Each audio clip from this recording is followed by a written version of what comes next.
ఎడారిలో సెలయేర్లు. ఆగస్ట్ 3వ తేదీ కొరకు వ్రాయబడిన ఈ భాగాన్ని మీకు చదివి వినిపిస్తున్నది సహోదరుడు పాల్ సుందరం. పౌరుషము గలవారయుండుడి, బలవంతులైయుండుడి. కొరింథీయులకు వ్రాసిన మొదటి లేఖ 16వ అధ్యాయము 13వ వచనం. జీవితం ఒడిదుడుకులు లేకుండా సాగిపోవాలని ప్రార్థించకండి, బలవంతులై ఉండేందుకు ప్రార్థించండి. మీ శక్తికి సరిపోయిన పనులే మీకు ఎదురవ్వాలని ప్రార్థించకండి. మీ శక్తికి తగిన పనులే మీరు చేస్తే దానిలో ఆశ్చర్యం ఏముంది? దేవుడు మీ చేత అద్భుత కార్యాలు చేయించనున్నాడు.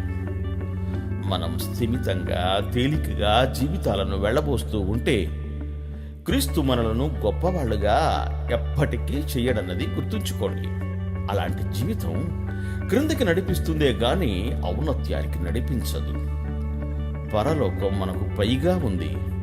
మనం ఎప్పుడూ పైనున్న పరలోకం వైపు చూస్తూ ఉండాలి.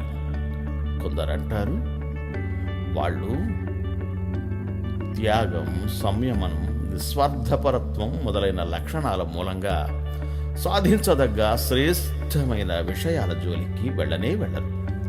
కానీ శ్రమించి పని చేయడం, కష్టాలకు ఓర్చుకోవడం ఔన్నత్యానికి సోపానాలు. పచ్చిక మైదానాల గుండా ఎవరో మన కోసం సిద్ధం చేసిన మెత్తటి కాలిబాటల మీదుగా వెళ్తే గొప్పవాళ్ళం కాలేము. నీ స్వహస్తాలతో రాళ్ళు చదును చేసుకుని దాన్ని ఏర్పరచుకుంటేనే కొండ కొమ్మల్లో ఉండే ప్రకృతి అందాలను చేరగలవు. ఆట పాటలకి, తాగి తందనాలాడడానికి, గాలి మేడలు కట్టడానికి కాదిది సమయం. కష్టపడే కాలమిది. పోరాటానికి ముఖం చాటు చెయ్యొద్దు, అది దేవుని వరం.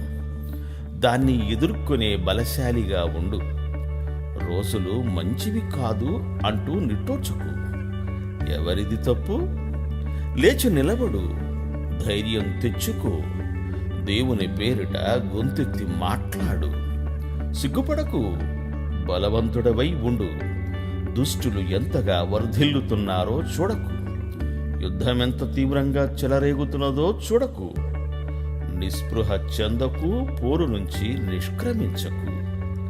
రేపే నీ విజయభేరి మ్రోగుతుంది. బలవంతుడవై ఉండు. దేవుడు మేము దీవించుగాక. ఆమేన్. ఆమేన్.